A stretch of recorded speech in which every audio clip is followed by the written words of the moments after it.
This is Jake Bazicki with an ACT Science conflicting viewpoints question. Now, this question is one of those questions where it proposes a hypothetical situation. In this case, a study is done on 15 woodland sites that have been created through afforestation by private companies. You should have read the whole passage at this point, understand what afforestation is and how each scientist thinks that it affects, in general, affects the environment. But they in this hypothetical study, they found these similar environmental changes. 1, an increase in soil acidity.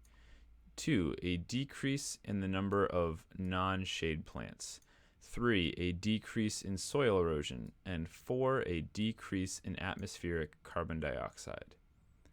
These findings would best support the viewpoints of scientist 1, scientist 2, both, or neither. So what we have to do is we have to go through and look at each of these findings and see which scientists they support. So keyword support here. So let's go through. Let's start with an increase in soil acidity.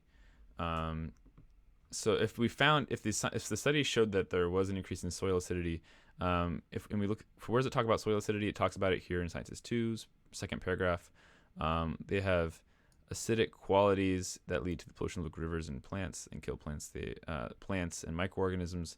So it's talking about the acidic pine needles making the rivers more acidic.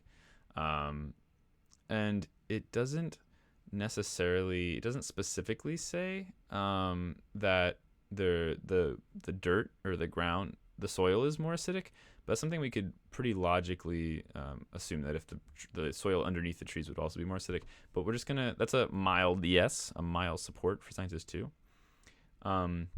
A decrease in the number of non-shade plants. So actually, we see scientist 2 explicitly says that non-shade plants would be choked out by these big trees, and so that's definitely a yes. It definitely supports that perspective of scientist 2, and this is a moderate yes for scientist 2. So I think in general it does support scientist 2's perspective, because even though it doesn't explicitly say that it affects the soil, it's easily implied and easily understood that it would affect the soil if it affects the rivers. It makes it both more acidic. And plus we have the secondary factor where it confirms the choking out of non-shade plants. So that's a yes for scientist 2. Scientist 1, we still have two more things to go through. So a decrease in soil erosion. Well, scientist 1 talks about the fact that that if you plant these forests in places where there weren't forests before, there is a decrease in soil erosion. So that is a explicit connection between this study. And then also a decrease of atmospheric carbon dioxide. So an increased absorption of atmospheric carbon. If you increase the absorption of the carbon, there's going to be less carbon dioxide in the atmosphere.